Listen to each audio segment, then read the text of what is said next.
Hey, it's Cate, and we're just about to go downstairs at the Ogden to talk to Jack Antonoff of Bleachers. He's playing tonight.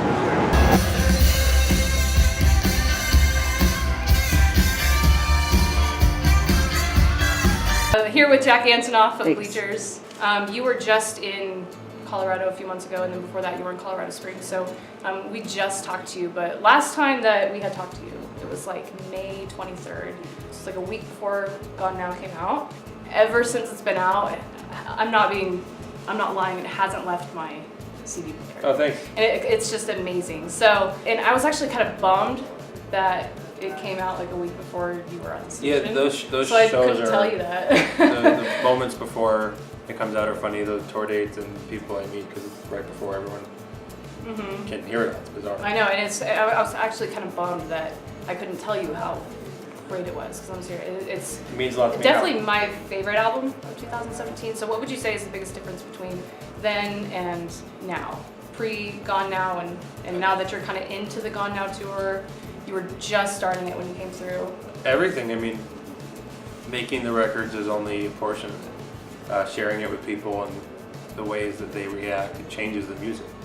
It changes the way you play it, changes the way you hear it. Songs you thought were devastating, you find uplifting, and people change things. So I would say right now is the full eye of the storm, like the complete sweet spot to the cycle, because it's been out long enough that people know it, but it hasn't been out long enough that it's old.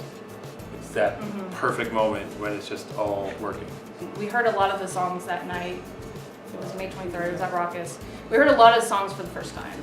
And then songs that once the album came out, I was like, okay, I remember this one. This is amazing. One of the best songs I think on the album is Good Morning.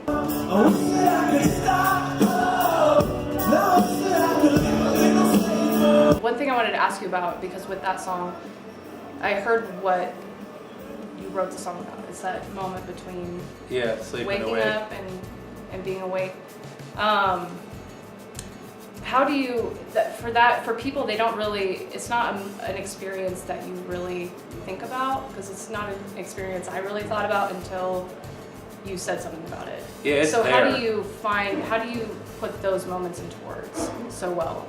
Well, I just wanted to talk from, the good thing about that song is it kind of is like a rant. So I had a lot of space. It wasn't like other songs where you have to take a huge, like Everybody Lost Somebody, for example. Like I had to take a really big concept and find a way to get it across in 3 words. Good Morning, I feel like I had a lot of time to deal with it. But I just kept waking up, and as soon as I decided I wanted to write the song, I started really focusing on that time period when I would wake up, and I'd try to think. I wouldn't remember the moment right before I was awake, but I would remember it when I did wake up. And usually what wakes you up is consciousness, right? You become conscious. But what does that mean? So to me, becoming conscious and waking up means remembering something that kind of gives you a feeling. And I think unfortunately for a lot of us, it's usually stress. Like usually you remember something, oh, I have to do that, or oh, I feel bad about this, or whatever it is. And I just think that's fascinating that there's like this freedom to our dreams, obviously, but that there's like a moment that we have it before it all comes rushing in, then the day goes on, the day kind of beats you down. But that morning I did a lot of writing in the morning. In that space, it was maybe not so much now, but at the time I was writing the record, easy for me to access. One morning? Did you say you wrote that in one morning? No, over time? Over some time. I was like, hang on. I love the concept of one morning, like that. Right. The meat and potatoes of a song comes quick, and then you have to dress it up and get it right, and maybe this isn't what it should be, but they come quickly. And another song on the album, that next single, I Miss Those Days.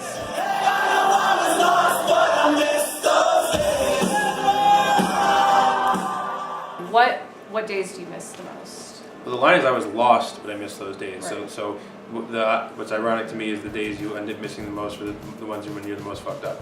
So you're the most lost, you're the most out of control.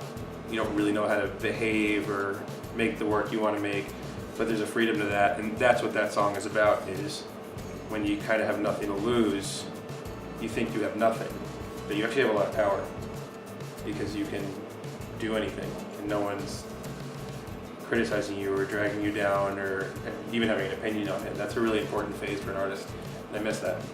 Well, we were kind of talking about it when we were driving over here. Because of social media, it reminds you of, you know, your past life and, you know, a year ago, 2 years ago, whatever. And, you know, your life could be really good right now, and it could have been crap like a few years ago. But there's always something about it that you miss. We were just talking about about that they're feeling. defining moments. Even like in that song, I talk about 9/11 in the second verse, and it's not just the good things. You know, you miss feeling. Even if you're in a good place, you just always miss the feelings. So in the past, you know, horrible times, heartbreak, grief, joy, love, they kind of just become intense feelings, and it's very easy to access that and miss it. Right, and it's harder to recognize a feeling present, you know, than before. For sure. So one thing I also want to ask you about Gone Now is one of the most reoccurring lines in it is, "I got to get myself back home," but the album's called Gone Now. So what are you trying to say with that? The idea is feeling sort of gone, and this yearning to come back to yourself. So they're very linked to me, but you know, that's a feeling I was just having a lot at the time that I was writing the album, and still, you know, like when you've sort of extended so far on a path that you kind of don't, all of a sudden you look back and you can't really recognize like the path backwards, and that's sort of interesting. Just about my work and my life and time and moving forward. There's just this sort of like knack to like get back to something, and so that's the whole feeling of the album to me. So is home for you kind of just that feeling, you know? Yeah, whatever it is, you know, it changes. It changes song to song, but that line, which I had my friend who's from Italy, and having her say the line in her accent, and the foreign nature of that felt even more potent. But that is the through line, needing to come home. Your hat, the Stone Pony, I just saw the Unplugged episode. Oh, cool. Of that you guys did. And you talked at the very beginning about playing the Stone Pony and how important it was to you. So what did that feel like to play there? And well, I mean, especially doing that there. There. A lot of, you know, like the more you do, the more things become normal. But then every once in a while, you'll do something and you'll just fully be a kid again. You know, just like looking up and thinking, how did I get here? Because things become normal, and they should become normal. You know, it would be insincere if everything was shocking, but that was pretty exhilarating and mind-blowing of how far it's all come. Mm-hmm. So last time we saw you were bringing your childhood bedroom around, and I listened back to, it was just a couple months ago, it was in May. Listened back to our interview that we did with you, and you said you were going to destroy it or blow it up. Did that ever happen? I haven't destroyed it, but I'm not bringing it on tour anymore. No. I wanted it to like exist in some kind of legend. Like I wanted it to be there and then be gone. And in a world where everyone gets a piece of everything, which is fine with me, that was one thing where it's like you saw it or you didn't. Mm-hmm. And we were in a bunch of weird cities on that tour, and it was for those people. And that's that. I remember walking actually through your bedroom, and now that actually we're talking about this, I remember seeing a DVD case of it. Is it really your favorite musical? Yeah, I love Cats. A lot of people hate it.